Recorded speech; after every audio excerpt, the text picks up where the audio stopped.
Testing 1, 2, 3.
Before we proceed with tonight's meeting, I want to take a moment to acknowledge the tragic loss of Edison 8th grader Sia Singla, who passed on January 4th after a courageous battle against a rare and fatal brain tumor.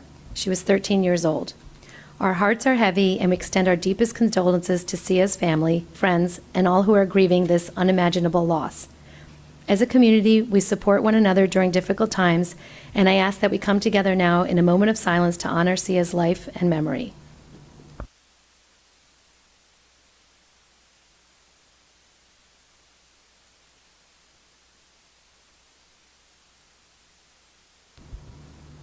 Thank you. May we continue to hold the Singla family in our thoughts and hearts in the days ahead.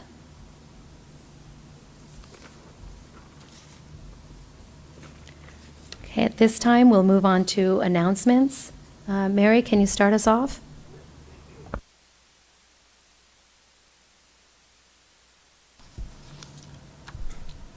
Okay, a new inclusive offering by the Westfield Rec Department brings Westfield High School athletes together with children with special needs for Intro to Sports. Participants will take part in drills and games related to the sport of the week. No equipment is required.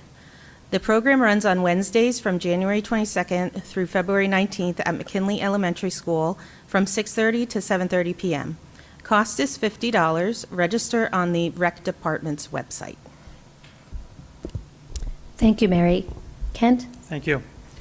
Save the date for a unique picture book experience on Monday, February 10th, beginning at 6 p.m. at Edison Intermediate School. Why? Let me tell you. Described as a magical blend of storytelling, music, and visual art, enjoy this special event as elementary band director Trevor Sindorf reads Dan Brown's Wild Symphony, accompanied by the Westfield High School Wind Ensemble.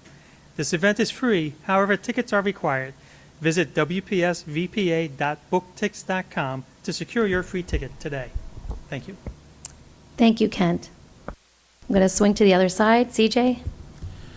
We continue to embrace the diverse traditions within our school community. In January, we celebrate Muslim Heritage Month, honoring the rich cultural contributions of Muslim Americans. On Dr. Martin Luther King Jr. Day, we reflected on his legacy of compassion and service. We observe International Holocaust Remembrance Day on January 27 to honor the memory of those lost in the Holocaust. Finally, we celebrate the Lunar New Year on January 29, extending wishes of happiness, health, and prosperity for the Year of the Snake. Thank you, CJ. Julie? The PTC Gifted Education Committee is hosting its annual K-8 STEAM Night on Wednesday, February 5th from 6:30 to 8 p.m. at Edison Intermediate School. Visit the PTC Gifted Education page on the district website to register. If the number of registrants reaches building capacity, a waiting list will be maintained. Thank you, Julie. Layla? Completed petitions for candidacy in the April 15th, 2025 school board election are being accepted. Petitions are due to the Business Administrator Board Secretary Patricia Ramos by 4 p.m. on Tuesday, February 25th. Candidates may email petitions to pramos@Westfield, New Jersey, westfieldnjk12.org, or submit by mail to Patricia Ramos, 302 Elm Street, Westfield, New Jersey, 07090. The nominating petition and additional information are posted under Board Election on the Board tab on the district website. Thank you, Layla. Brendan? Mark your calendars for an informative seminar on Monday, February 10th, sponsored by the Westfield Athletic Department. Parents and athletes are invited to attend this free seminar, Injury Prevention and Mental Health, in the WHS Auditorium from 6 to 8 p.m. Thanks, Brendan. Kristen? The next regular public meeting of the Board of Education will be on Tuesday, February 11th in Cafeteria B at Westfield High School, beginning at 7 p.m. The meeting will be live streamed via the district YouTube channel, which viewers can access on the Board tab on the district website. The complete agenda will be available Friday, February 7th, also on the Board tab. Thank you. Thank you, Kristen. At this time, we'll move to the reports by district administration. So for the first report, Mr. Scott Cleland to give us a presentation of the audit for fiscal year 23-24.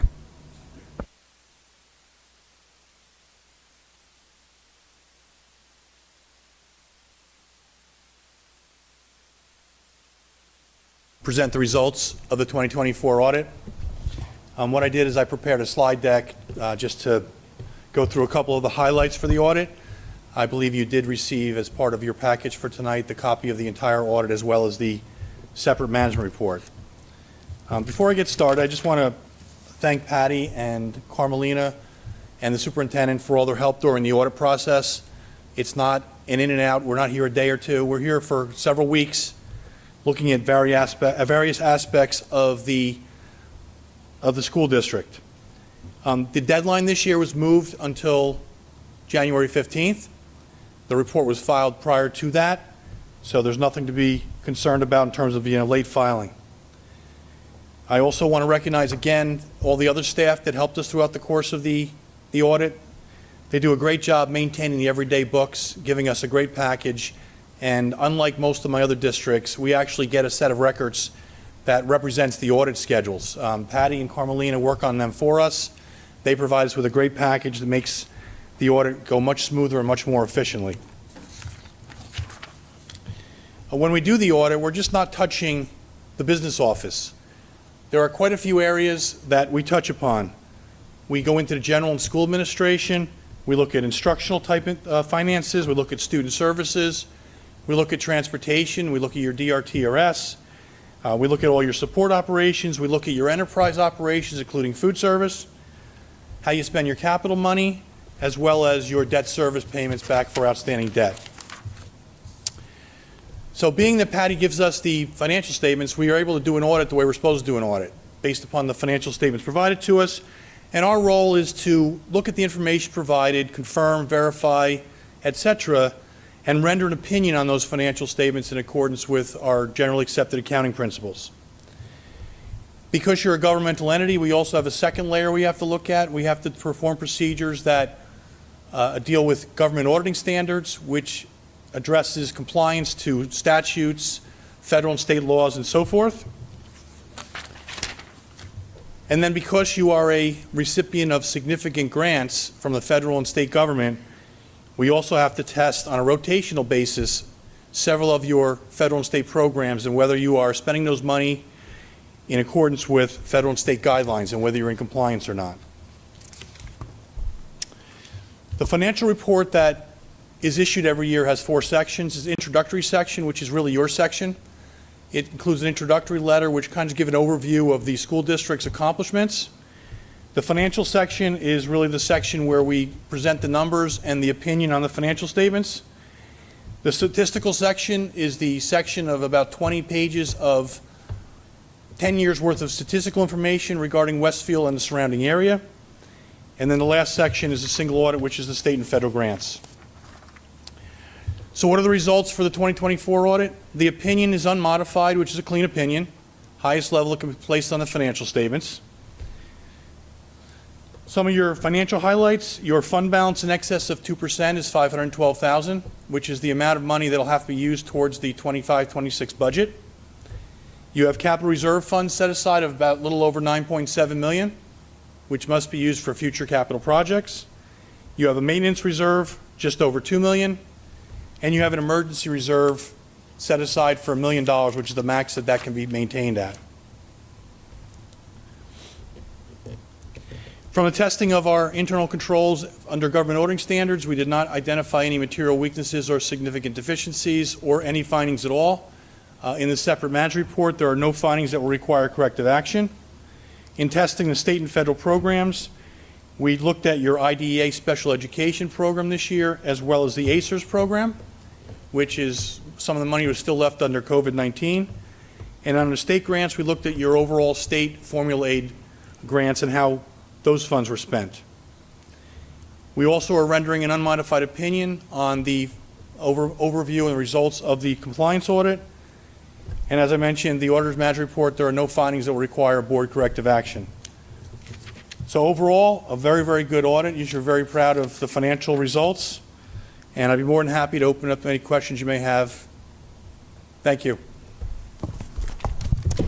Thank you for your report. If anyone has any questions, if you can let me know, I can keep track of it so we can ask our questions in turn. Okay, Julie, you want to start us off?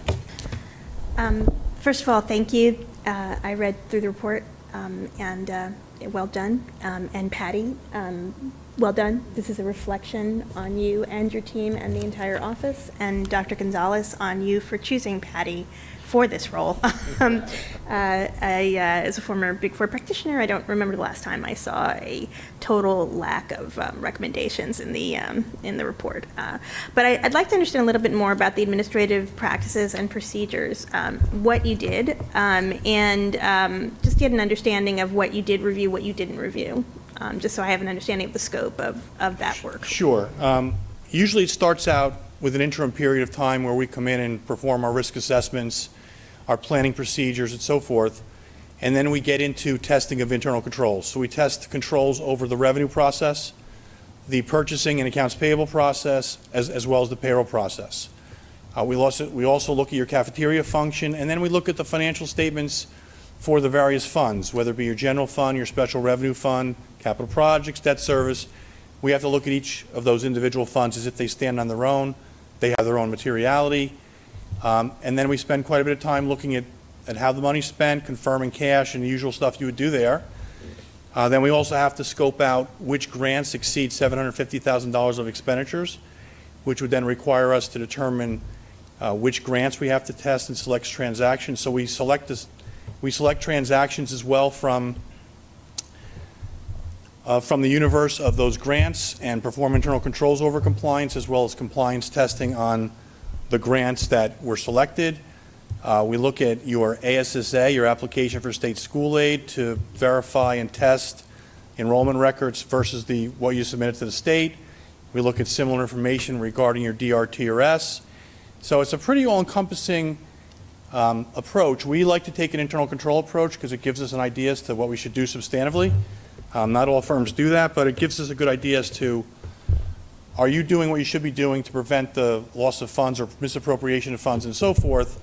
Allows us to spend the time focusing on the risk areas, and then secondary, we look at the numbers and so forth. So if I heard correctly, that sounds very comprehensive. I heard correctly. I definitely heard control testing. Yes.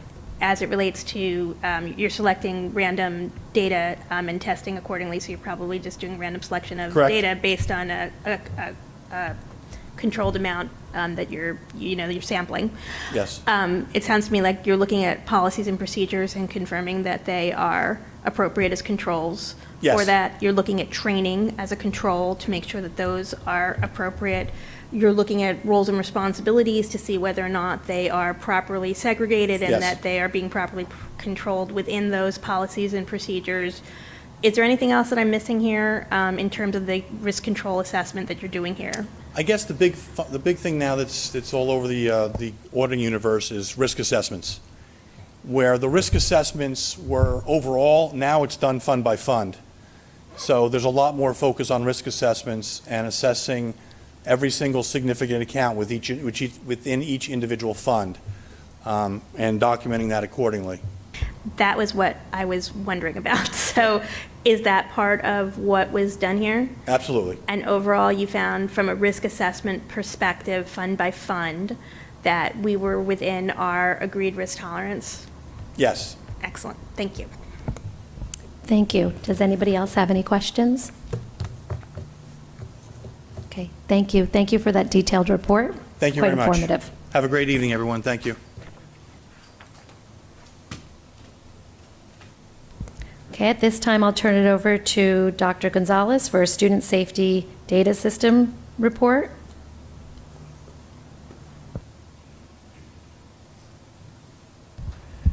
Thank you. Before we proceed with tonight's presentations, I do want to take a moment to recognize the members of the Westfield Board of Education during School Board Recognition Month. I wrote a poem that I'd like, no, I'm kidding. It's a song. No. These dedicated individuals each bring their unique perspectives and expertise while being united by a shared purpose to move our district forward and support the needs of every student. It's important to note that the board members volunteer their time, serving without pay while balancing their own careers, families, and personal commitments. Their role in governance is vital. They provide the guidance, vision, and oversight that enable our administration to do the deep work of turning that vision into action and meaningful results. Whether it's through committee work, policy development, or collaboration with the district leadership and community partners, our board members set the foundation for the success of our schools. This service requires extraordinary commitment, thoughtful decision-making, and a steadfast dedication to ensuring that every student in Westfield has the resources and opportunities they deserve. On behalf of the entire Westfield Public Schools community, I extend heartfelt gratitude to each of you for your leadership, your service, and your unwavering focus on our shared mission.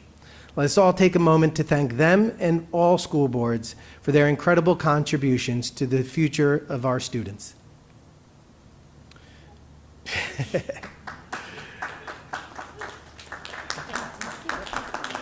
Now, moving on to the student safety data system report, the mandated SSDS report covering period 1 of the current school year from September 2024 through December 2024 is listed as an attachment in the notes for the record. Included in this report are incidents related to violence, vandalism, weapons, substance abuse, and confirmed HIB cases. It also tracks incidents that resulted in students' removal from class, the use of restraint or seclusion, and anti-bullying trainings. All of these detailed summaries are used by the school administration to help us review, assess, and improve safety and anti-bullying efforts. Now, next up, Patty and I would like to begin the first of several presentations regarding the upcoming budget vote and referendum in April. So if you recall, each year, the Board of Education and the administration engage in a conversation starting at the turn of the new year. And the purpose is to be able to engage in conversations that will shape the development of the school budget for the subsequent school year through a series of conversations that get increasingly detailed over the course of the next few months. And the reason for that is because the amount of information that we have and the amount of information we receive evolves over time. So what you'll see this evening is an overview of that budget development process, but also use this opportunity to include an update on our other big vote in April, and that will be our referendum, public referendum, that has been touched on over the past several months, but will proceed in earnest in the months ahead. So this presentation will cover, once again, both the budget and the referendum overview, but we always want to make sure we focus our attention on the most important thing, which is ensuring that any time we have such a proposal to present that has an impact on our school district, we want to make sure that that proposal is fully vetted by the taxpayers and by the voting public. And therefore, we want to make sure that all members of the Westfield community who are eligible go out to the polls on Tuesday, April 15th to cast their ballot.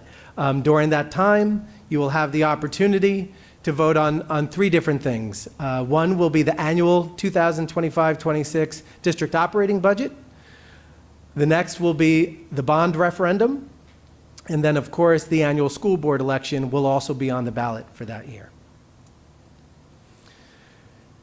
So as we review both the bond referendum and the budget, we thought it would be important to identify some of the key differences between a bond referendum and a budget vote. And as you see on this slide, we provide a basic visual that overlays the importance of each of these in the fiscal future of this district. On the left side, you see the bond referendum and really highlighting that the bond referendum is intended to support large capital projects that are repaid over long periods of time. They do not include staff, they do not include basic supplies and textbooks because of the nature of the repayment of that bond over time and the interest that would certainly accrue, but also because of the size of the expenditure, it would absolutely be more appropriate to do large-scale capital improvements through the issuances of bonds versus daily operational costs, which would find their way into an annual budget vote. So when you look at our annual budget vote, you're really looking at the daily operational costs that are incurred in order to provide a thorough and efficient education to all of our students, inclusive of salaries, inclusive of supplies, inclusive of basic services that are required each and every year. And we also take into account both the operating budget that fits within the tax levy, as well as any costs that exceed the tax levy. All of that will be accounted for in the April 15th board vote and election. So let's begin with an overview of the budget. The highlights that we wanted to begin really are intended to talk about as the basis highlights from last year's budget cycle and how they have manifested into this year's school year. So when we think about last year's budget and the development of that budget, we really focused on two main areas. One is the continuity of education and how we were able to accomplish that through careful budgeting that included a base budget as well as an additional funding proposal that allowed us to maintain current staffing as well as include additional staffing that you see on the right side. So in addition to the educational continuity of current staffing, we recognize that not all staff are able to fit in our base budget, which is why when we have to go out for an additional funding proposal, we sometimes need to put existing staff into that additional funding proposal, not because we don't need the staff, but because we need the staff to maintain our existing class sizes and course enrollments. So through the budgeting from last year, that educational continuity continued into this year, keeping the experience for our students consistent with what they have seen over the past several years. In addition, we also were able to include an additional funding proposal that allowed us to add to our team of educators and professionals, as well as support staff. So as you see under the budget enhancements, we were able to include for this year the addition of enrichment teachers in the elementary school, high school elective teacher, as well as an additional special education supervisor to now give us the ability to expand our support in an elementary and secondary supervisory model, in addition to our assistant superintendent. We also added an assistant buildings and grounds supervisor to work with our current supervisor to ensure that all of our facilities improvements and the maintenance of our school is well supervised. We've also recognized that in order to maintain our investments, both of our buildings and grounds, it would be necessary to include additional groundskeepers in order to manage the fields and the grounds around all of our schools, and all of those facilities enhancements would be then supported by the assistant buildings and grounds supervisor as well. And then last but not least, we've expanded our support for school security. So in addition to our full-time school security specialists, we also were able to add 3 part-time security personnel to our staffing. So when we think about all the work that we are doing to build budgets each year, we are not looking anymore to just see how we could get by. We're not looking just to maintain the status quo, but we want to continue the work that we have done each and every year to build out our programs and make sure that our students and staff have the supports that they need. In addition, you'll notice on this slide, the 2024-25 budget that was developed last year and implemented this year included those facilities improvements that you see noted, the field renovations. We also included the continuation of the Roosevelt Intermediate School facade project, and that was accomplished through capital reserve accounts that had budgeted for that starting 2 years ago, and that work continued. We also included in our budget for last year the purchase of 2 buses. And you see here, the first of those 2 buses was recently delivered to the school district, allowing us to take back some of our in-district routes, as well as maintain some additional after-school activities that give us the ability to start to maximize the efficiencies that go along with maintaining our own vehicle fleet. We also included in the budget last year the ability to start to turn over the outdated furniture in our classrooms. Slowly but surely, we've included a line items so that each year we're able to take either a grade or a department at a time and create new classroom experiences by refreshing the existing classroom environment through cleaning up the technology and the facilities, repainting the classrooms, and also providing new furniture, grade level and developmentally appropriate, all built in within the exact budget that was approved last year, developed and approved. We also included 2 enhancements to build on all the work that's being done to create a meaningful and viable and consistent curriculum across all of our schools. We also developed the opportunity to house that in a management system called EduPlanet. And in the coming weeks and month ahead, the community will finally get a chance to see all of our updated curriculum in this new management platform, so that it becomes easier for both the teachers and the community to see the learning expectations and the direction and pacing of that work over the course of the year.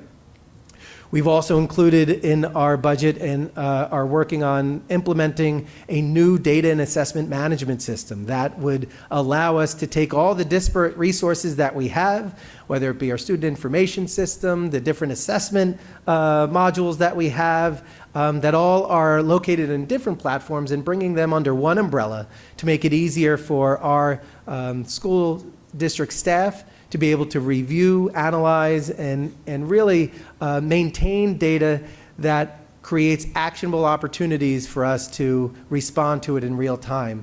So our new intervention teachers, our MTSS program, our gifted and talented and enrichment program, as well as all of the existing staff will have the ability to make use of that platform in order to engage in deeper conversations, data-driven conversations about our students' performance and where we can continue to enhance our efforts in district. So when we think about the importance of our budget, we think about, in some cases, what we've been able to do to continue that work, and that's where the educational continuity comes in. So much of what is going to be presented in the months ahead will be to continue the work that you see in front of you on this slide, but certainly being able to make use of the momentum that we've experienced over the past several years. So now, looking forward to the 2025-26 budget, what should we expect? Well, I think on the revenue side, it's been made clear to us by the New Jersey Department of Education and all of our resources that we should be expecting flat state aid. And between all of us, when I hear flat state aid, we expect that means no increases, but we are also preparing for the potential for maybe even a moderate decrease if in the event of the flat state aid that is being proposed. Once that's flat at the state level, once it gets distributed at the district level, there's always the possibility for some minor adjustments. So we are certainly aware and grateful that over the past several years, the New Jersey Department of Education and the governor had increasingly funded the state funding formula that had benefited our school district with increases to state aid each year. But as of last year, that funding formula had been fully funded, which is the reason why we're looking and expecting flat state aid for this coming year. And then last but not least, when we then look on the expenditure side, what are we looking at? As I said before, we are looking at continuing our programs, continuing our staffing as we have in the past several years. So educational continuity aligned to our strategic plan, aligned to our existing programs and plans, so that The budget for this year will likely have limited additions or enhancements that are not necessitated by enrollments or anything else. So just to remind everyone, just to remind everyone, we have a wonderful BA who's going to take the next set of slides. So I'm going to ask Patty to take the reins from here. So as we go into our 25-26 budget plan, as Ray said, we're still in the beginning stages of this. We don't have state aid numbers. We won't have them, as you'll see in future slides, to the end of February. What we do know is we still have a 2% levy cap. And what that means is we can increase our revenues, our tax revenue, by 2% over the previous year's general fund taxes. It doesn't apply to any new development in town, anything like that. It's whatever the taxes were last year, 2% I can go up from that. So then they allow us adjustments.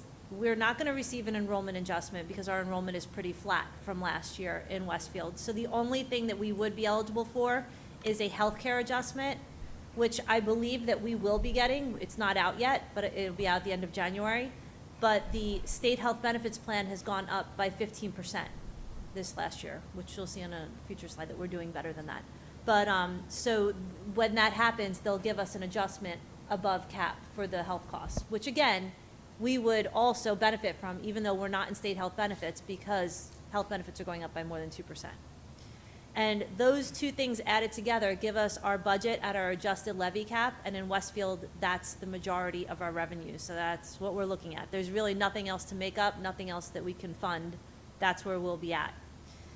So to recap again, this year, we have the base budget, which the board will vote on, and then on the ballot will just be the additional spending proposal. So on April 15th's ballot would be the additional spending proposal for whatever does not fit within our cap, plus the referendum ballot questions, and then the board members vote. You remember the first year we had to vote on the budget and then the additional. That went away last year, and it's still staying the same, that we're just voting on the additional. So then on the next slide, I wanted to highlight, because we always talk about everything we're spending, but we're also taking a lot of steps internally to try to cut costs and to make things more efficient in the district. And one of those ways was the purchase of 2 new district-owned school buses. So when I run the numbers for next year and what routes we can take back in, Lisa Marazzo, our transportation coordinator, has already looked through all of our routes and identified ones we can bring back in from outside contractors. Even with hiring drivers, our transportation costs will only rise 1.6%. If we didn't buy our own buses, I would have had to budget 5% minimum across the board for an increase. So already we're seeing a savings by bringing that internal. Not only that, but there'll be more consistency. As I've told the board before, we're looking to train some people from the maintenance department to have CDL license. Lisa Marazzo has her CDL. So we'll have backup drivers in case one's out, whereas now we're kind of at the mercy of our outside contractors. Our in-district special education programming and our students that are aging out, meaning that they're graduating, they're either hitting 21 or graduating out of district programming, we're going to have stable costs for out-of-district costs next year. So that's a positive also. And that was from us bringing some programming back in district. We brought in the ERI program and the MD program, which opened up those spaces for middle school students to now stay in district. And that alone is a savings of almost $100,000 per student by allowing them to stay in district. And then they're also staying with the other students that they've been with since preschool. So it's a better learning environment. And then because we're self-insured, our increases are below the New Jersey State Health Benefit increases. As I said, they're at 15%. We're looking at about 10% now. Our brokers are still working on it, so that's not a final number. Obviously, there have been increases in different drug costs and everything over the last year that have impacted every district in the state and every business in the state. But we are still below New Jersey State Health Benefits by a decent amount. So it was definitely the right move to move into the self-insurance. So those are ways that we've been looking at internally to cut costs where we can. There's a lot of static costs that we can't cut. You know, I need to provide health benefits. They're never going to be 2%. I have to provide busing. I got that down to 1.6% overall. But there are a lot of costs that are above that. Our regular general insurance costs are well above the 2%. I'm still working with the broker on averages for that for next year. And even those are stabilizing, they're still stabilizing in double digits. So it just doesn't equate when you look at the whole budget. Salary increases are above 2% across the state. I don't expect that to change anytime soon. So these are all things that impact our budget overall. So I want to make clear that the budget has not been finalized, obviously, by any stretch, with data still outstanding. However, there is no question that there is going to be an additional funding proposal that is going to be required in order for us to maintain our existing programming, maintain that additional supports that had been introduced last year into the coming year and the years ahead. So as much as we'd love to be below the tax levy cap, in order to continue what we've done, the district will continue to experience that additional funding proposal year after year. So what else is going on in April? Well, we have that little thing called the bond referendum. The bond referendum is still in the early stages of development in only so far as we are waiting to hear back from the Department of Education, who has received all of our projects as we submitted them last year. They received applications and are in the process of ensuring that they have everything they need to approve the applications and calculate the debt service aid that they would provide for each of the projects. So the update for the referendum is really what you see listed here, that the date is confirmed for the vote on Tuesday, April 15th. We also have now before us the task of deciding how many ballot questions will be on the ballot on April 15th and what will be contained in each of those ballot questions.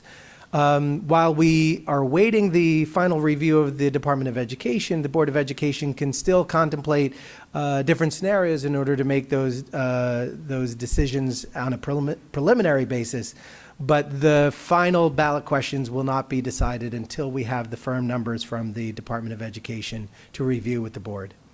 In the process now, we are also scheduling community engagement sessions, so both virtual and in-person meetings and opportunities to work with our school community, whether it be PTOs or community groups and organizations. We are already scheduling out presentations for myself and Patty, or anyone to find out more about the bond referendum and really the budget vote at the same time in order to understand what is going to be presented to them on April 15th. We also want to highlight the importance of mail-in voting. Why? Because on April 15th, that happens to fall on during the week of spring break. And we want to make sure that every member of this community has an opportunity to cast their ballot. Every member of this community has the opportunity to let their voice be heard. And if you're not going to be able to cast that ballot in person, it's all the more reason why a mail-in ballot is going to be important for this community, really to fully vet and fully lend their voice to the referendum and budget vote coming up. So many questions have arisen over time regarding the timeline, not just the timeline of how did we get to the budget vote, but pending voter approval, how would that timeline then look in order to see the fruits of our labor come to fruition with programs and spaces coming online?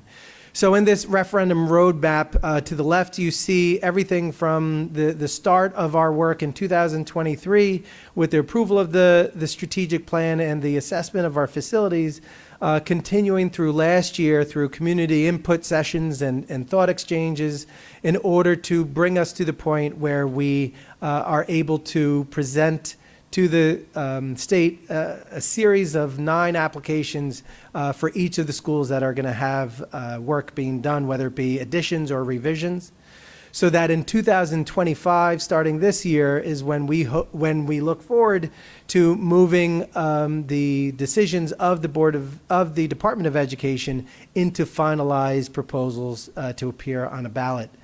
As you see on April 15th, once again, that public vote will take place. Now, pending voter approval of that referendum and all the proposals contained in the referendum, we would identify really the next 3 years as being those years when renovations would take place. But the first year would consist of the development of the detailed plans and specifications that would then be put out to a competitive bidding process, which is required under state law, to ensure that every opportunity is presented to qualified and responsive bidders to present their response to our bids. Understanding that the law requires that we provide or award the bid to the lowest responsible or responsive bidder. So I do want to echo that. That may come up in the future, but it is all part and parcel of the public bidding laws and the requirements. So next year, after this year's referendum, the next school year will be spent on designing and bidding. Then the school years that follow will be spent on constructing and renovating. So the 2025-26 school year design, 2026-27 school year will be year 1 of construction and renovation. 2027-28 will be year 2 of construction and renovation, so that if all the moons and the stars align, then we hope that in September of 2028, we'll be able to open those spaces for students to be able to be educated in a full day kindergarten environment, as well as any additional programs that will be included in the referendum. So it's a lot of work to get to this point, and it will be even more work to get us to the finish line, but it is all worthwhile, and we appreciate everyone's time and attention this evening and in the months ahead. So quick recap. Our presentation this evening highlighted the dual funding stream that is necessary to see these hopes and dreams come to reality. The budget vote is focusing on the continuity of education, and the bond referendum is really how we expand the opportunities for this district through capital expenditures in the years ahead. So in the months and weeks ahead, we just wanted to provide a brief overview with some specific dates. On February 11th, we will provide the second of our series of budget and bond referendums, hopefully with additional details with what's going to be included in our budget for the coming year, as well as hopefully additional details regarding the review of the Department of Education's project applications for the school districts. On February 27th, we expect to hear from the Department of Education what our state aid will be for the coming school year, so that we can incorporate that into our budget, so that on March 4th, we will present the preliminary budget to the Board of Education for their review and approval, so that we could then submit that to the county office of the New Jersey Department of Education, so that they could provide their review and approval as part of the process. The board will vote on, hopefully at that same meeting, the bond referendum ballot language. So that will both include the number of questions and the content of each of those questions. So that on March 25th, the board will hold its public budget hearing and vote on the final base budget, which is that tax levy cap budget, as well as the additional spending proposal that would be necessary to fully fund our educational program for the coming school year. And that additional spending proposal would be added to the April 15th ballot. as well as in the event that we don't have the ability to vote on the bond referendum ballot language, we would make sure that on March 25th that referendum language is voted on and approved by the board. So what that means is by no later than March 25th, we will know all the questions that will be presented by the community. We'll know the content of those questions, what's going to be included in each of those questions, so that between that time and April 15th, our information campaign, our presentations, our communications that go out to the community will be as detailed and specific as possible, so that all members of the community will have a chance to cast their vote as informed an electorate as possible. So on April 15th, they will vote on the budget, they'll vote on the bond referendum, and they'll vote on school board candidates. For more information, we once again will be highlighting any updates to our budget as well as our referendum on our online portal. So if you go to our website, we have a banner that's posted on the main page that says Bond, Referendum, and Budget. That will take you to our online portal, which will focus on both the referendum and budget. And with each new round of details and information that we present to the board, we will then post that same information to that portal. So everyone will have the same information as it becomes available. We've also included on our mobile app, if you don't have your mobile app downloaded onto your phone, this might be another incentive to do so, as we've included a direct link to the bond referendum and budget portal on the mobile app. Whether you subscribe to just a school or a series of schools and or the school district, that bond referendum link will be the same and will take you to the same place. So we want to make sure that everyone has access to the information, whatever way you consume your information about the school district. And certainly we'll continue to expand and explore any opportunity to get the word out. So a very subtle slide to end with. We just want to make sure that we recognize that as a community, to build a strong foundation requires the community support, not just the administration, not just the Board of Education, but really the entire school community together to build that strong foundation for a brighter future. So thank you for your time and attention, and if there's any questions on what we've presented, Patty and I could certainly answer those at this time. Thank you, Ray and Patty, for that detailed report. If any board member has any questions, please let me know so I can keep track, and I will call on you in turn. Okay, Mary?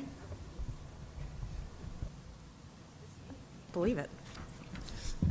Okay, so if I was reading it right, Dr. G, the Department of Education should be letting us know by February, hopefully before February 11th when we meet? Correct. That's what we are hoping. We actually Okay. have a meeting on Thursday with representatives from the county office as well as the Department of Education to continue to encourage them to Okay. help move this along. So is there a chance that could not happen? By February 11th, I do not want to overpromise and underdeliver. Yeah, I know, So I I'm going to know. say, yes, there is a possibility, but Right. I hope not. But not past February, I would assume. I would hope not. Okay. And then, just as a taxpayer question, like, if it's voted on, the referendum and it's approved, hopefully, by the community, when does the increase start for taxpayers? Like, right away, or? No. Yes, so it's Okay. as we sell the bonds. Okay. That would be when we need to raise the funding. So it would be, if we sell bonds 1 year, the payments don't start till the following year. That's when it would go into the budget for the following year. And it might increase over the course of a couple of years because we may not sell all of the bonds the first year, depending, right now, interest rates are high, so it wouldn't be in our benefit to sell all of them at once. If they were very low, it would be. So we have a financial advisor that helps with that, with the bonds. But the taxes would not go up until the following year after the bonds are sold, when our first principal and interest payments were due. So you're looking at 20, 28, 29 before there's appreciable difference to the tax bills. Do that in like simpler language, Brendan. Appreciable. 3 years. 3 years? Yeah. That's all I want to know. Thank you. CJ? Yeah, just one other question or request for clarification. You know, where the bond referendum is talking about the structures being built, but you had mentioned that it doesn't count towards additional personnel that would occupy the new structures and the full-day kindergarten. How would that be in the future? How would that be funded? Just to kind of elucidate that for the taxpayers. No, thank you, and that is certainly something that we do want to emphasize and will emphasize in our voter education. And you're absolutely right. The capital improvements would be supported by the bond referendum, but the salaries associated with the staff necessary to fill those classrooms would come out of the operating budget. So when we look at our timeline, the operating budget for the 28-29 school year would then need to include those staff additions. So as we develop the budget for the 28-29 school year, that would certainly be an additional spending proposal that would need to be included. And recognizing, and it's important for the taxpayers to understand, if you are approving the addition of these classrooms, then we are going to require an additional approval of the staff in order to round out the addition of those programs. We can't have one without the other. Thank you. Julie? Thank you for your presentation. As always, excellent, very comprehensive. So with regards to the referendum, obviously, we're all very supportive of everything we're trying to do. And obviously these are, we are hoping that the vote goes through, but as somebody who likes to have backups on my backups on my backups, and understanding that so much of this is infrastructure, not just new infrastructure, but fixing infrastructure that is so dated and so problematic, things that it's impossible to find parts for. It sounds like such a beg, borrowing, and stealing from the 60s kind of scenario for the teams that you've got here. So I'm just wondering if there are contingency plans in place for the most challenging things like that, and if there are contingency plans, if you could share that with us, or if you have plans to share that with us, because I'd like to understand what they are. So I think in brief, the contingency plan is really going to focus on the use of the existing revenue sources and budget reserves that we have available to us. So within a school district, those two operating budget and referendum sources are really the only two sources that exist for us. So moving forward, in the absence of having the support of a bond issuance, we would only have the ability to use our operating budget each year, and then the capital reserves or maintenance reserves that we deposit into each year in order to take care of everything associated with maintaining our schools. So in the same way we've used those reserves to replace roofs and replace boilers over the years, we would need to do the same for our heating and ventilation systems aging out, as well as any other infrastructure needs, as you alluded to. And really that is unfortunately going to result in a very difficult experience for the school community and the school district, because as I celebrate, and I'm all excited to share all the expansions and additions and the continuation of existing programs, we wouldn't be able to experience those same things moving forward, because we would need to ensure that we have the means to be able to address those facility needs as they emerge. And just as an example, if a boiler goes down, if a roof, springs a leak, we have to fix those. And the only resources we have available to us are our operating budget and our reserves. And we're going to need to continue to build those up over time. So if I hear you correctly, I just want to make sure I understand, because I just want to understand the accounting and the risk that comes with what you're saying. because I do think the public needs to understand that side of it and why it's so important to do this. What you're saying is our reserves will go down, potentially also affecting our risk rating, and how we can borrow and so on and so forth going forward. Our capital reserves can potentially go down, while our costs that would be used from our capital fund will continue to go up, because these things are getting more and more dated, more and more. So we really have, we're literally at the worst possible financial scenario where we're depleting our capital funds more and more, which means in an emergency we have less capital funds to look back on. We would not be able to borrow as much in an emergency, and if we would have to borrow at a higher interest rate because we would have less capital to go against, and we have much more likelihood for emergencies that we could have anticipated and fixed with this referendum. Is that a fair way to describe the situation? That is correct. So our reserves do affect our bond rating. The more reserves that we have, the better bond rating we have, which means that we're able to borrow money at a lower rate. So that is true. And then also you saw the auditor had presented that we have over $9 million in capital reserve, but this year I budgeted $4 million of that for other projects we did in districts. So I have $5 million. Every year we're looking at other projects that we're trying to do that Ray and I have already talked about would be put on hold because we'd have to address the most dire needs first. And I think the biggest part of this is that you would lose 40% from the state. So everyone here pays into taxes to the state, and the debt service aid on repairs and maintenance repairs is 40% they give us back on the cost. So if that part doesn't pass, the taxpayers of Westfield will be paying 100% of those costs instead of paying 60%. Which is huge. It's a coupon, as our public relations team has been talking about it. Like, you got to cash in the coupon. Why would we not use it if we have it? Okay, then I also have a question just outside of the referendum.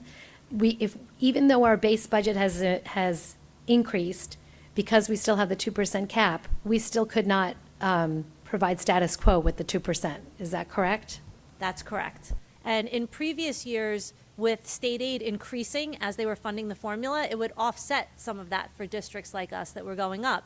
But now with state aid going to be flat this year, you know, when I first was running my budget numbers, I was like, oh, that's not bad. And then you look at flat state aid, most districts, I was at a BA event last week, and they were all talking about how much they're over and how there's no state aid. So they were all just starting to make cuts. Okay, is there anybody else? Julie? Go ahead, Julie. So, you know, I think the other comparison, and I'm asking this question in part to try to figure out how to communicate with the public, because I do think this is very, very important. And I know we have a communication plan, but I do think that this gets lost because it is complicated financially, and it took me years to understand these things, and I've never done it in the public area before, so Patty's spent a great deal of time schooling me on how to understand these things in this context. But I think that, you know, for many people, it's really an opportunity cost question. You know, when did you buy your house? Did you buy your house at a certain interest rate?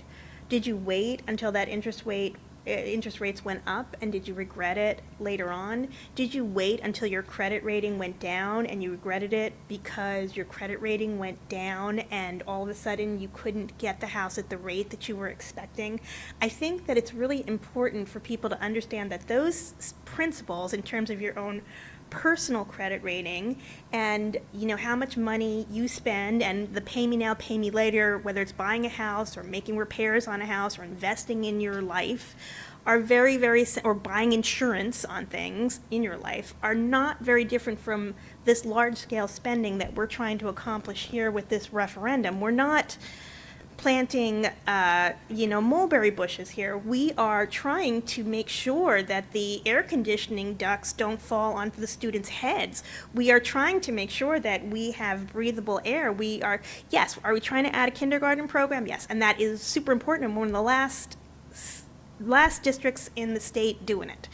But if you look at the totality of what we're trying to accomplish here, a lot of what we're trying to do is not keeping up with the Joneses stuff. We are literally living in the 60s and 70s with our infrastructure. And I think that, you know, when you look at your house and you have a boiler from the 60s and 70s, everybody knows what that's like. And everyone knows the longer you hold it off, the more expensive that flood's going to be. the more difficult it's going to be. And I think it's really important for us to put it into terms that people can understand, because nobody wants to pay it more later. The question is, can you afford to pay it now? And thankfully, that audit report, just to tie it all together, shows us why we can. Because the reason we can is our credit rating is exceptionally good right now. Thank you, Patty. Thank you, Ray. And since it's NJBSA month, thank you, everybody at this table, because that is not something that's true of every board. In fact, a lot of our neighboring boards don't have that. And I think that when we don't talk about that with each other, much less with the public, I think that that gets lost. And so I know it's taking time, I apologize, but I'm saying this so that we can use it, so that hopefully people are watching, and that this can be translated, and we can use this to translate it for people in addition to the communication plan, because I think if we try to talk about it at a higher level, in terms of an accounting level, I think that a lot of times that gets lost in the weeds, for whatever that's worth. Thank you, Julie. Anybody else? Okay. Then at this time, I'll turn it over to our high school student representative, James, for his report. Good evening, everyone. I hope you all had a relaxing winter break and a happy new year. Westfield High School has been full of spirit since we returned. SGA hosted their second annual game show event for all grades thanks to Holly Rock Entertainment. This event was a great way to start the new year off strong and give students a break from studying with midterms coming next week. Additionally, Student Government and the Community Service Club have started preparing for their annual week of service. While this event is still months away, they will soon be releasing an Amazon wish list in which families can purchase toiletry items and cleaning supplies to donate that students will make into kits for their families in need in the spring. Thank you. Thank you, James. Okay, we'll move on to board committee reports. First report is SIP. Kristen? Good evening. The SIP committee met on the evening of Monday, January 6th. During the meeting, Mr. DeSarno, Supervisor of Physical Education, Health, and Athletics, delivered an overview of the district's PE, health, and athletics programs. He detailed the progression of skills, habits of mind, and curricular goals from kindergarten through the 12th grade. The full presentation is available on the district website under Spotlight on Education in the Information Series section. The committee also reviewed two policies, Policy 5460, High School Graduation, and Policy 5701, Academic Integrity.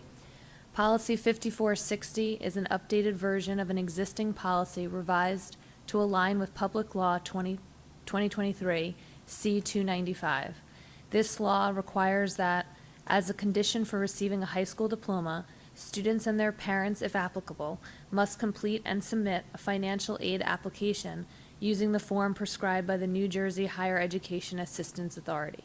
However, parents and students do have the option to waive this requirement. Policy 5701, Academic Integrity, is a newly introduced policy that establishes clear expectations for students, parents, and school personnel regarding the production of authentic work.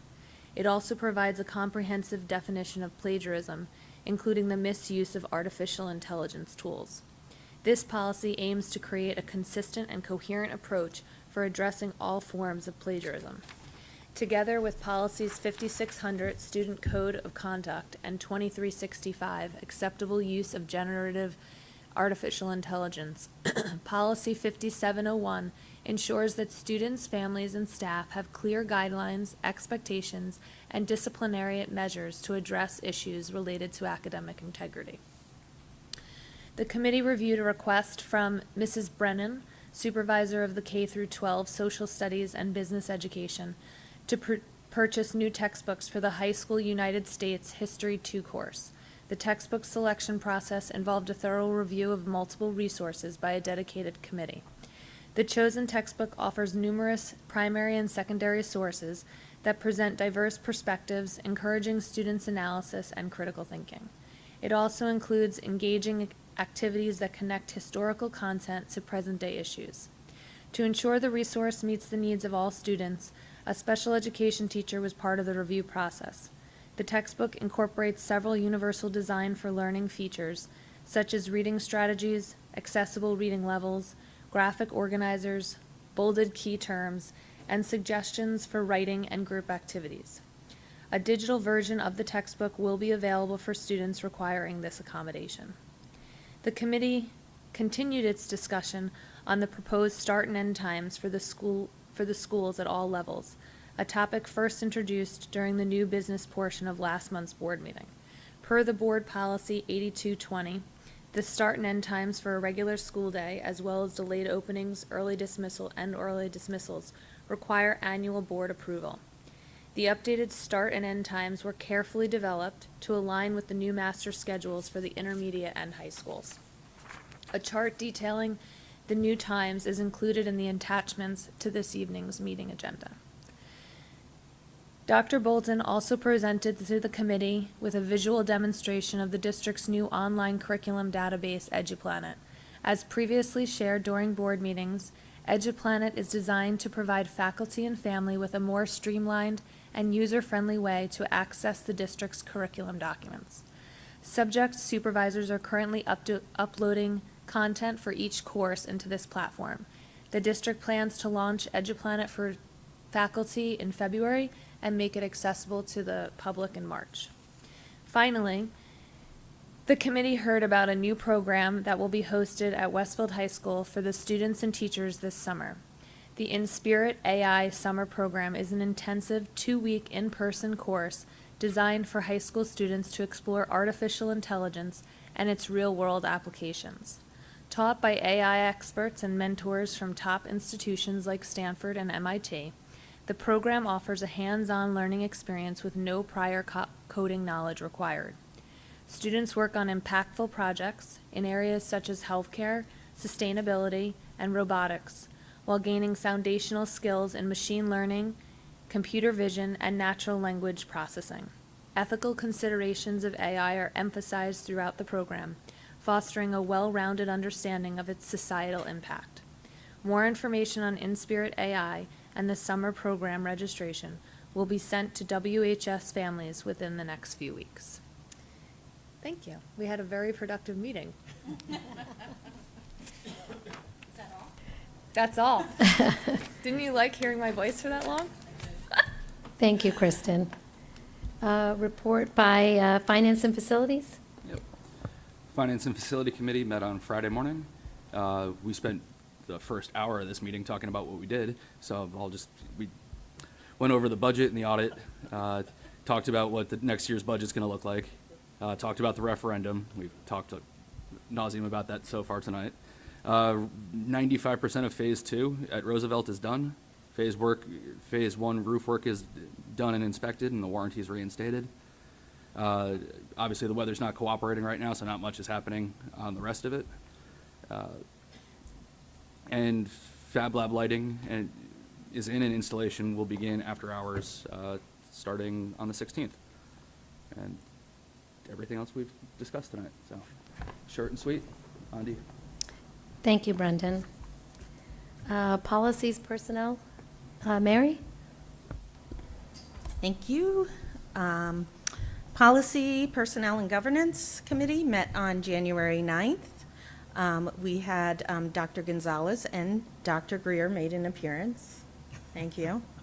Dr. Greer provided a comprehensive overview of Title IX, detailing its implications for our schools, updates to the law, his responsibilities as the district's Title IX officer, and the processes involved in conducting investigations.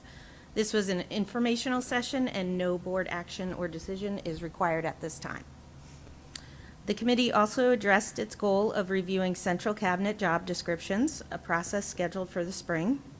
This review will include the superintendent's job description and any necessary updates to ensure alignment with policy P1230, duties of the superintendent. Additionally, the administration will develop a protocol to facilitate the collection of feedback for the superintendent's evaluation, incorporating considerations from the superintendent's contract, relevant district policies, and resources provided by the New Jersey School Boards Association. Following up on a topic referred from the December 17th board meeting, The committee reviewed the specific recommendations and concerns shared by another member of the board regarding harassment, intimidation, and bullying reporting and review procedures. While the committee appreciates the input, it did not share the concerns expressed. Rather, the committee acknowledges that significant progress has been made over the past several years to streamline the HIB process, align it with the law, and ensure the board is well educated about its role and responsibilities. This collaborative effort is evident in the enhancements made to the superintendent's report and the refined wording of the board motion that is voted on. As a result, the committee believes that no further action is warranted, emphasizing that the board has already completed its HIB training for the year and additional training is not necessary at this time. To gain insight into the annual audits and accountability systems used to monitor district performance, the committee reviewed a list of New Jersey Department of Education mandated reports compiled by the administration based on requests from state and federal agencies. This review was conducted for informational purposes, and no actions are required at this time.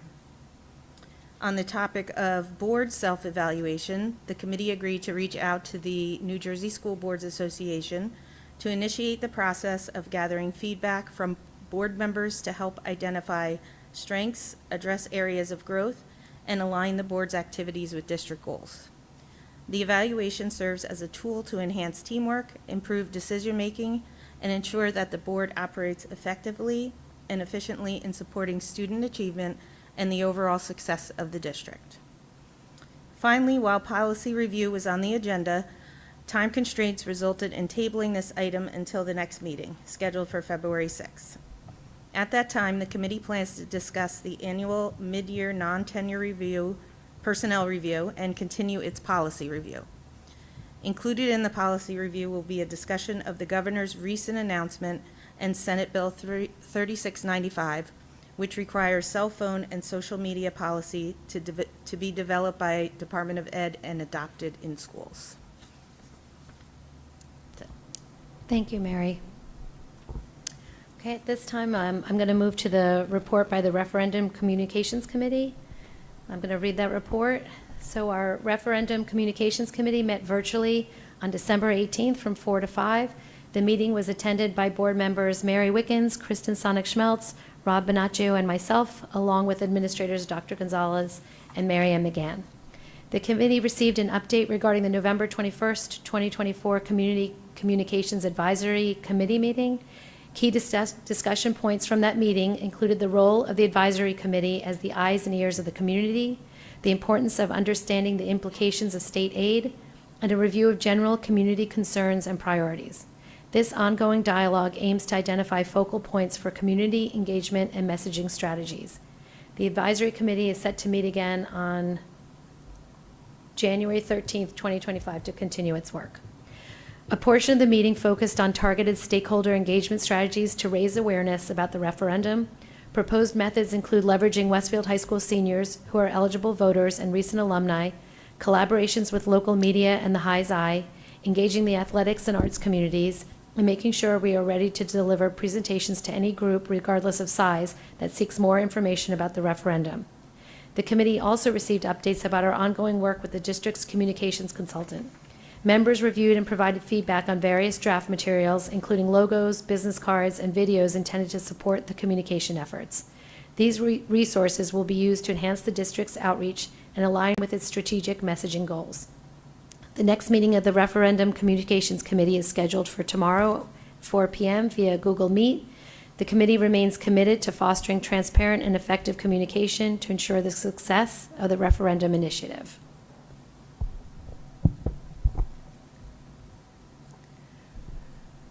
Okay, at this time, I'd like to recognize the public on agenda action items only. During this portion of the meeting, district residents and staff are invited to address the Board of Education on agenda's action items only. As a courtesy, allow current students and staff of Westfield Public Schools to speak first. The board requests that individuals sign in and state their name, municipality of residence, and group affiliation, if applicable, for the record, the specific action items they are commenting on, and asks that all remarks be directed to the board president or designee. The board asks that members of the public be courteous and mindful of the rights of other individuals when speaking. Specifically, comments regarding personnel matters are discouraged and cannot be responded to by the board. Students and employees have specific legal rights afforded by the laws of New Jersey. The board bears no responsibility, nor will it be liable for any comments made by members of the public. If a matter concerning a district staff member is of interest or concern to a resident, the matter should be referred to the responsible building principal, superintendent of schools, or the Board of Education, either by phone, letter, or email. Although the board may not respond to items raised during the public forum, all public comments will be considered. Each speaker's statement will be limited to 3 minutes in duration.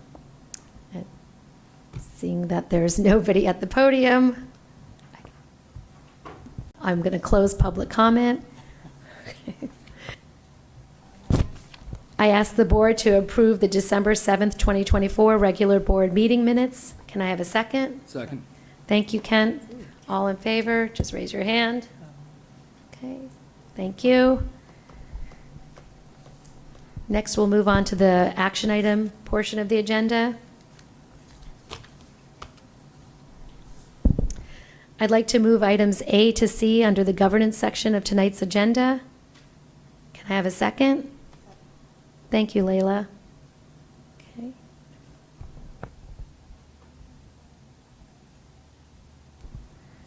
Okay. Patty, can we have a vote? Rob Bonaccio, Kent Diamond, Yes. Brendan Galligan, Charles Jelinas, No to A, yes to the remainder. Layla Morelli, Yes. Sonal Patel, Yes. Kristen Sonic-Schmelz, Yes. Julie Steinberg. I will vote yes on B and C.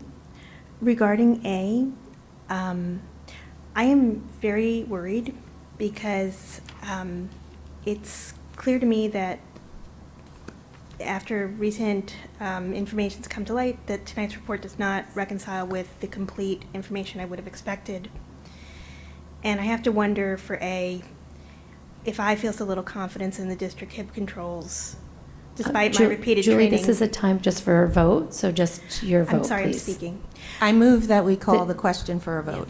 Julie, procedurally, there is no comment on governance items. It's a yes or no vote. It's just a Okay, yes or no then vote. I will be voting to abstain because I do not feel that I have the information required. So abstain from A, yes to B and C. Mhm. And Mary Wickens. Yes. Okay, next we move on to personnel. Okay.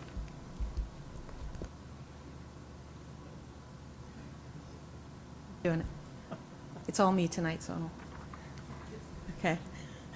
I'd like to move items A to double A under the personnel section of tonight's agenda. Is there a second? Second. Kristen? Going with Kristen.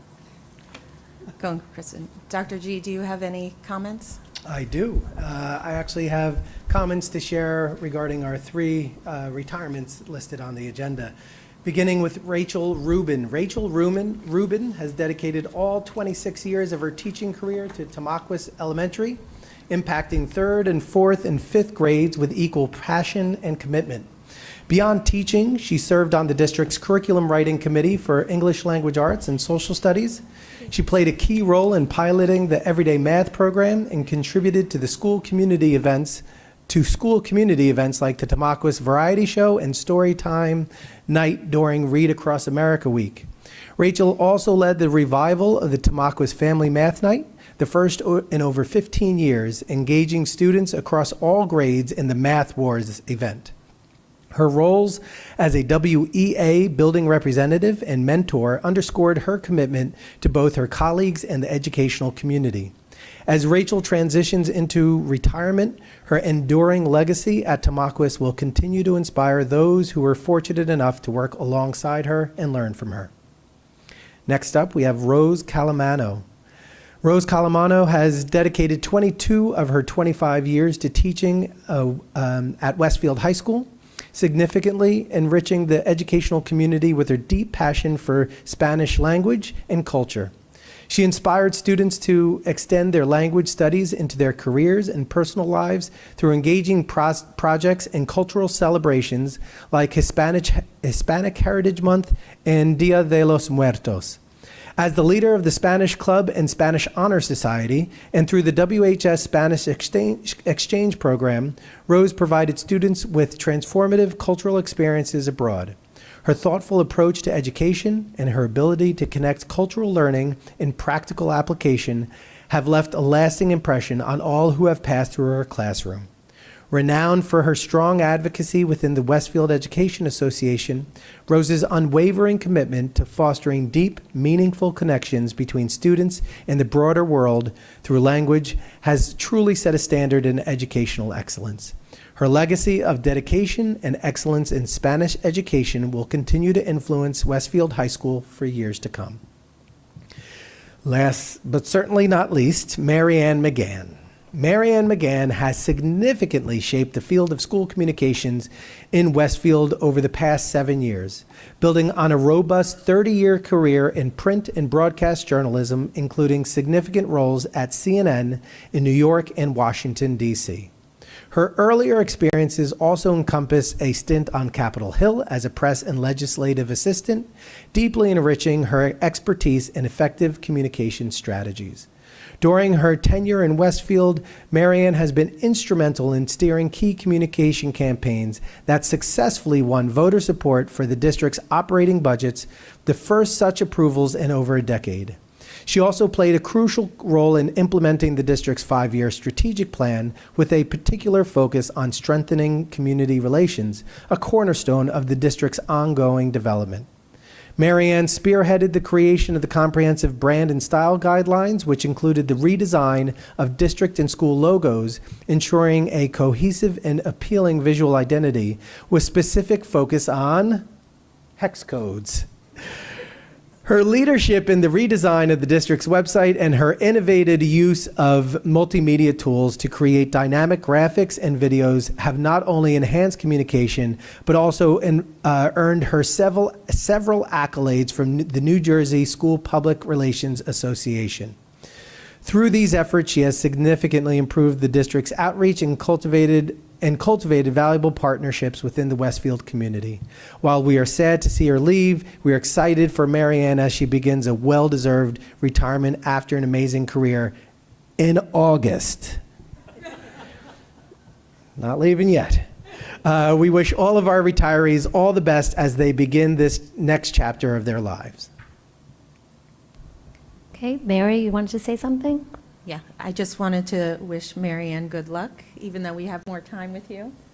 But it's been a pleasure. And I also wanted to give a shout out to, and congratulations to Rachel Rubin, who I taught with at Tamaulipas, and we actually co-taught classes together there. So I want to wish her good luck as well. Thank you. Okay. Next up, Finance and Facilities. We didn't vote on the Oh my personnel. gosh, I'm so sorry. Yes. Rob Bonaccio, Kent Diamond. Yes.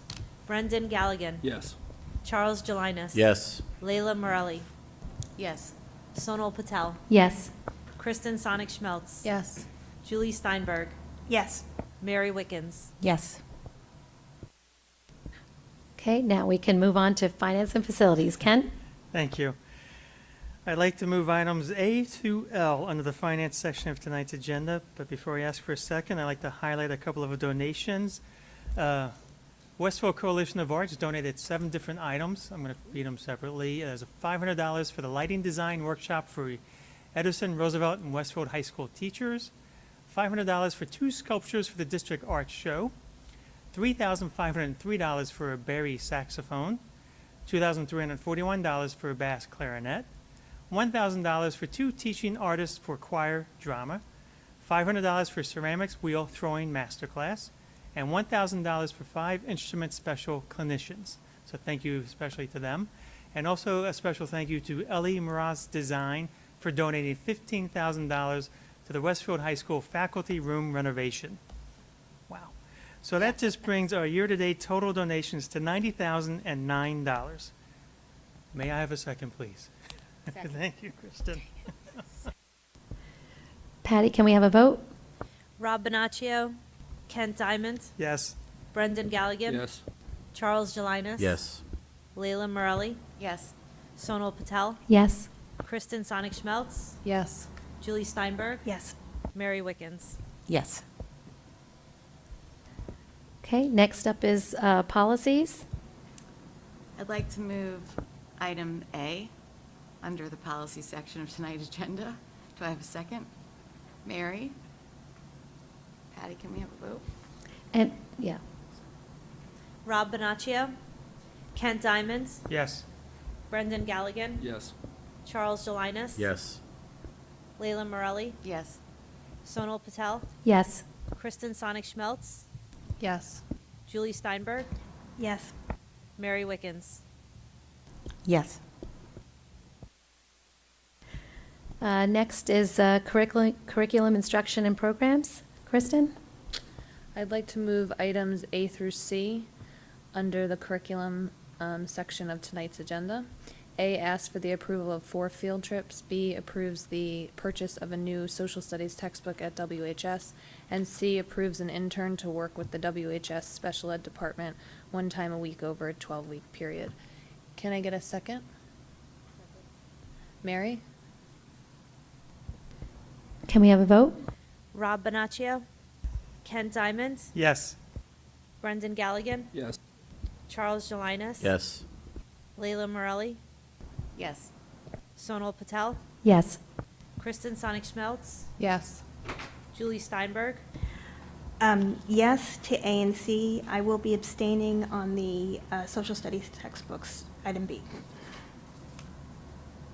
Mary Wickens. Yes.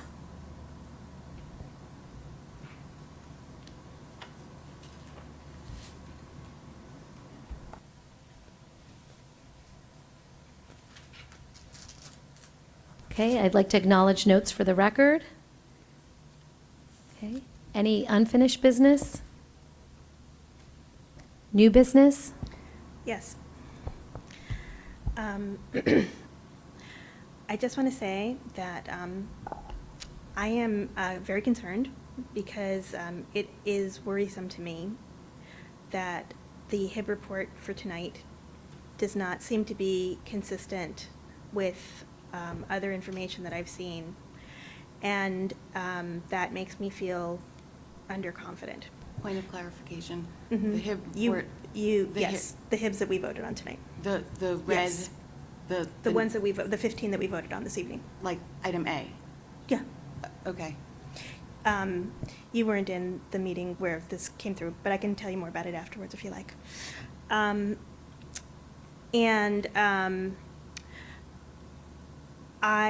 I have to wonder, but previously, I guess there has been some mystery about why I'd previously abstained so frequently on HIBs as I first joined, and that was mostly because I was learning, and I did a lot of extra training. But I recently have been, as I've learned more, felt anxious about the controls and processes surrounding HIB, and this kind of confirmed things for me. And I have to wonder if I feel underconfident what it's like for the staff. And I've raised these concerns on the controls like the ones that we were talking about with the audit team before when I talked about the types of controls, the internal controls that drive this, that are policies and procedures and testing and training and roles and responsibilities. These are all things that would give me confidence if they were independently reviewed. I've raised this up, and as we heard this evening, they have been decided as not being necessary. None of these things are necessary according to our team, and I am stating for the record that while that is the decision, I do not agree with that. And I really hope that we can return to a discussion, whether it's through the committee process or through some sort of executive session, because I grow increasingly underconfident, and I don't want to feel that way about what we're doing. There's so much good work happening, so many people trying to do good work. I don't think there's anything malicious here, but I do think the control process is not as tight as it could be and should be. Thank you. So what is, Dr. Gonzalez, would you like to respond? I just wanted to clarify what the new business was, though. Like, what is the new, The to new continue? business To is that continue? I think that the controls process should be independently reviewed as it relates to HIBs. So you need to make a motion to that effect and direct it to a committee or, I have privately directed it to the PPG. The PPG has chosen, as you heard earlier, to say no to that. And so I guess I am making a motion for that now. So I motion that we bring it under review in executive session, if possible, to consider. I think I- the issue here is I don't understand the question. What is it that you are motioning? I think that we need an independent audit When you say independent audit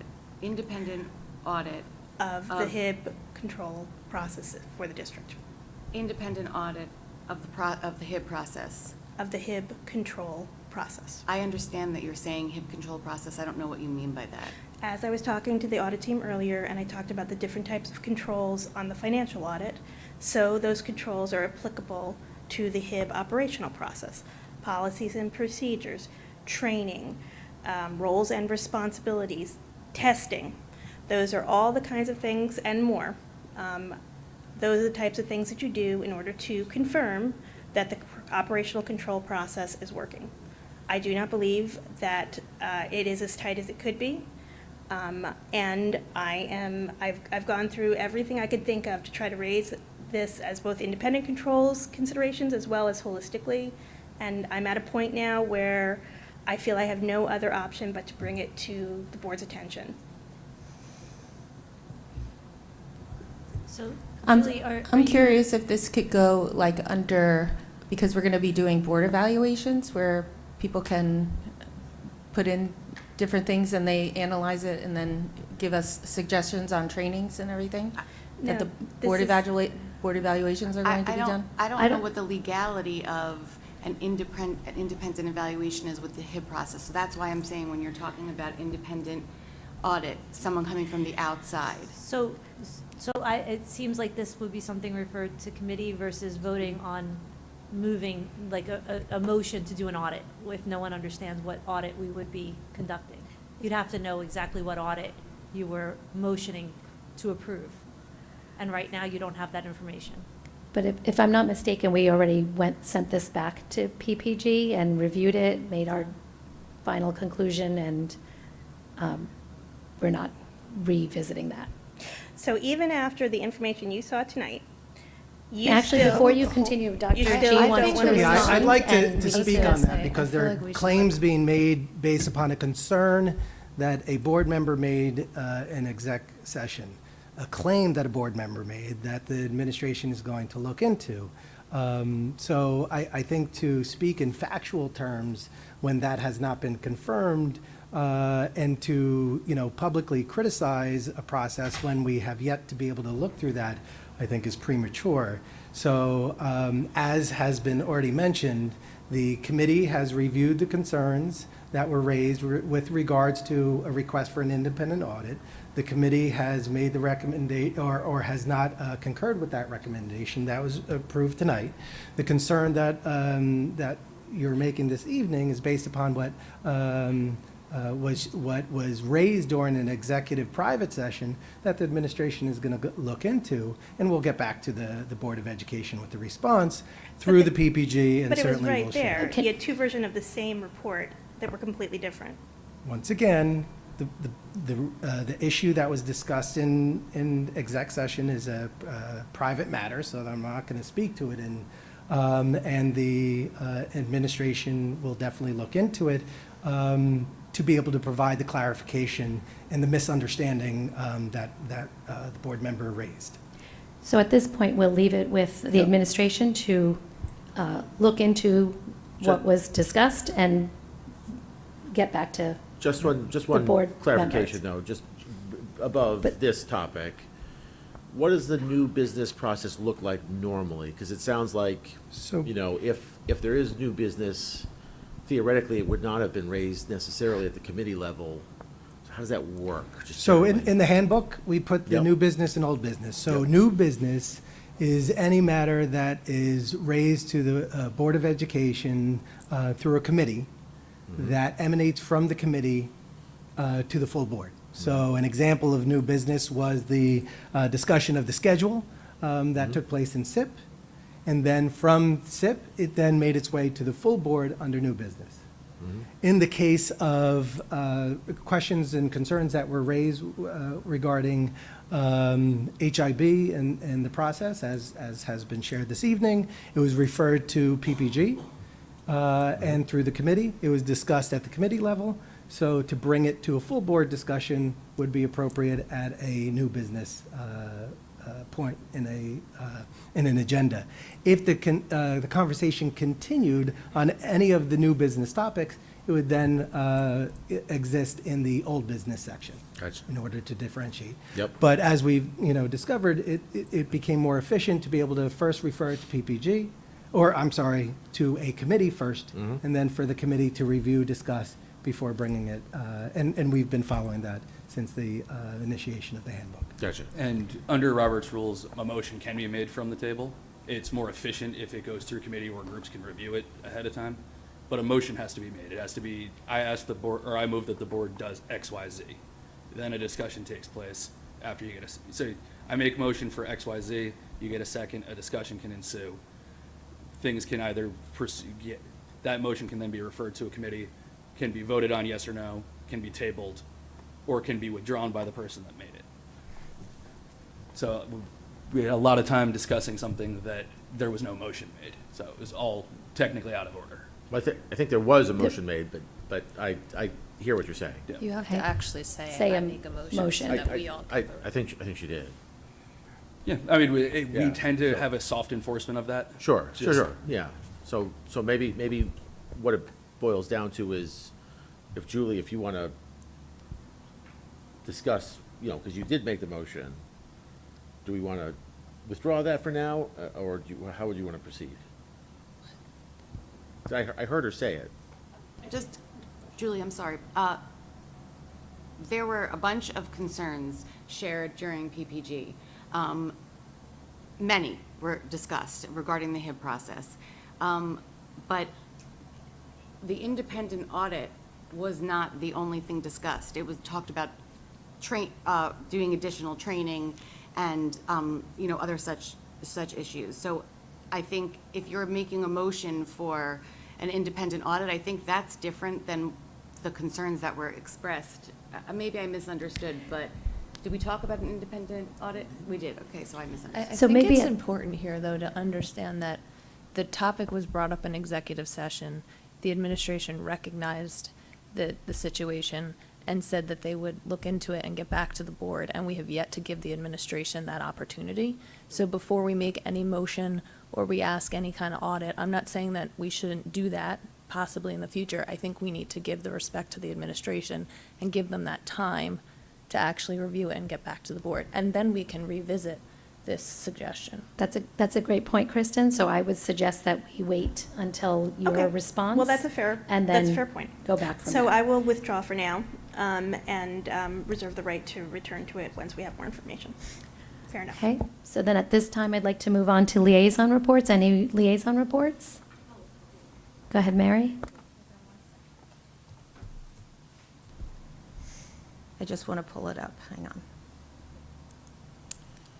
Okay, so I met with the Rec Commission on January 13th, and the Westfield Rec Commission has put out their winter catalog, and there are numerous adult, teen, and youth programs now available, and registration is open. They have a lovely brochure, interactive brochure that is on the Rec Commission website. If you go to www.westfieldnewjersey.gov/521/recreation. The link to register for any of those programs is highlighted in the brochure, and it's also available at the bottom of the rec website. So it's called Civic Registration. I also wanted to highlight, I did speak to one today that Mary Ann gave me, thank you, about the inclusive sports program that they are starting. But in addition, There's also some other really great programs. They have many, many programs which are new this year for seniors. And I wanted to talk more about the inclusive programs that the rec has initiated this year. In particular, I want to highlight a job preparedness class for special needs individuals from 10th grade and up, which I think is wonderful, that focuses on helping these students with special needs and adults with special needs to focus on they'll practice making initial contact with employers. They'll help them with the application process. They'll help prepare them for interviews, and they'll do social skills required to be a successful employer. So that is one program, and they also have, besides the inclusive sports, they have other sports for younger special needs students in our community that want to get out there and be part of the community. And all this is made possible. I want to give him credit. His name is Matt Buchek at the Rec Commission. He did all of this. He's a new employee there, and he's been wonderful bringing all these special needs programs and senior programs to the Rec Commission and the community. So you should check those out and hopefully, advertise that among your communities and neighborhoods. Thank you. Thanks, Mary. Thank you, Mary. Any other liaison reports? Okay, Julie? I have two. First of all, I just want to mention that Wilson, the other W, sorry for whoever does Washington, I didn't mean to tread. Wilson is actually looking for volunteers. They are doing Project Playground, and they are seeking volunteers. There's a link on the PTO site, and I can also provide it to you if anybody wants to reach out to me on my board site. Also, I attended our UCESC meeting last week. It's excellent. They are moving forward with the building purchase, the former Lindemann property, and it's going to have a lot of very positive synergies. Secondly, there was a really great, and this kind of goes to Mary's program, so maybe we should get our two programs together. There's a program that I wasn't aware of at the county level called the Work Readiness Academy.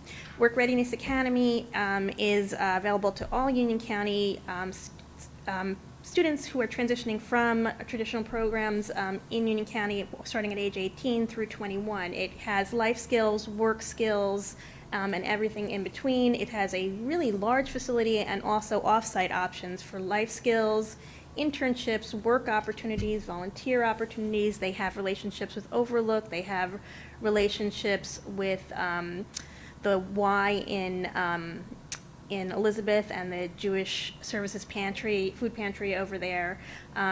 They provide services to most of the major districts in Union County, including, because I sent this information over to our special services team, and it turns out from Dr. Weissman that we too participate in it. But to your point, Mary, I really feel like this is something that that is a little bit unknown in the general population, so I think that we should be telling more people about it. One thing that they also do is that they have cottage industries, and they are looking to try to work with towns like Westfield. They already, think, in Summit and Cranford have their products being sold in local businesses.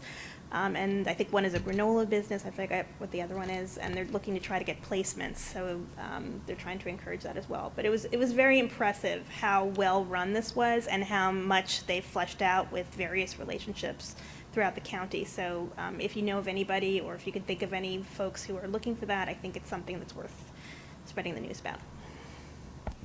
Thank you, Julie. Any other liaison reports? Okay, then at this time, I'd like to recognize the public. During this portion of the meeting, members of the public are invited to address the Board of Education on any topic. Seeing that there's nobody lining up to say anything, I won't read all the directions, but they stand the same as the prior section of public comment. And each speaker's statement will be limited to 3 minutes in duration. Okay, I'll close public comment, and at this time,